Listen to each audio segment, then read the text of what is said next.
Imaginez un peu votre propre création, un personnage sorti tout droit de votre esprit qui vous paralyse complètement. C'est l'histoire assez incroyable qu'on va décortiquer aujourd'hui, celle d'un scénariste qui s'est retrouvé, stoppé net par sa propre imagination. On le sait, donner vie à un personnage, c'est un peu le Graal pour tout auteur, n'est-ce pas? Mais que se passe-t-il quand ce personnage devient tellement vivant qu'il se retourne en quelque sorte et pose une question qui laisse son créateur sans voix? Alors, pour comprendre, il faut revenir au début. Tout commence par une période, disons, compliquée. 4 ans et 5 grosses frustrations. On est vraiment dans le récit des débuts difficiles d'un auteur qui a beaucoup, beaucoup travaillé, pour des résultats assez décevants. Voilà, cette période, c'était entre 2007 et 2010. Et pendant ces années, notre scénariste s'est lancé dans ce qu'on pourrait appeler un véritable marathon d'apprentissage. Et le résultat de ce marathon? Eh bien, en 4 ans à peine, il a pondu 5 scénarios de long métrage. 5! C'est un effort franchement considérable.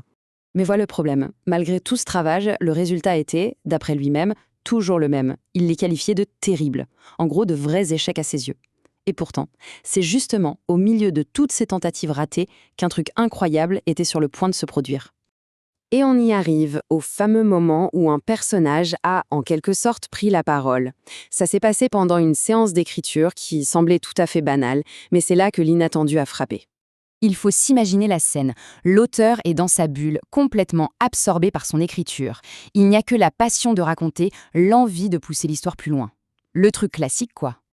Et là, soudain, c'est comme si un de ses personnages s'était tourné vers lui, directement depuis la page, pour lui poser cette question.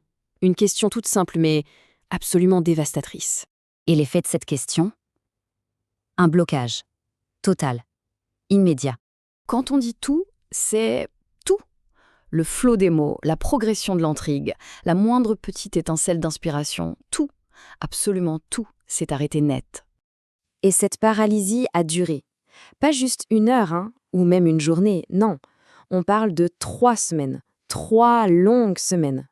Pendant tout ce temps, pas une seule phrase n'a été écrite. C'est fou, non? Une seule petite question, si courte, si claire, et ça a suffi à geler complètement tout le processus créatif. La grande question, c'est pourquoi? Quel était le pouvoir de cette simple phrase? Alors, pourquoi ce blocage? Eh bien, la raison derrière cette paralysie, elle est en fait étonnamment simple. Et c'est justement là que se trouve toute la leçon de cette histoire. La révélation a été un peu comme une claque. L'auteur n'avait pas de réponse parce qu'il n'en avait jamais préparé. C'est aussi simple que ça. Il écrivait sur un personnage qu'au fond, il ne connaissait pas du tout. Il n'avait jamais fait le travail de fond nécessaire pour vraiment le comprendre. En d'autres mots, il écrivait sur un parfait étranger. Ses motivations réelles, ses convictions les plus profondes, ce qui le faisait vibrer, tout ça, c'était un mystère. Le cœur même de son personnage était une page blanche. Et cette expérience, elle met en lumière la leçon fondamentale pour quiconque veut raconter une histoire. C'est vraiment la condition de base, le prérequis indispensable de la création.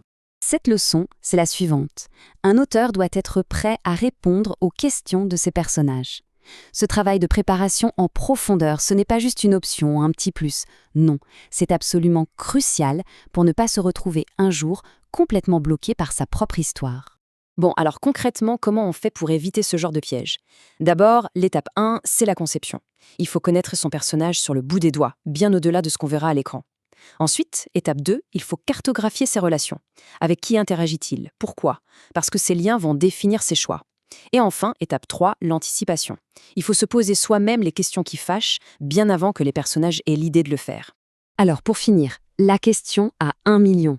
Si l'un de vos personnages, là, maintenant, se tournait vers vous pour vous interroger, est-ce que vous auriez la réponse?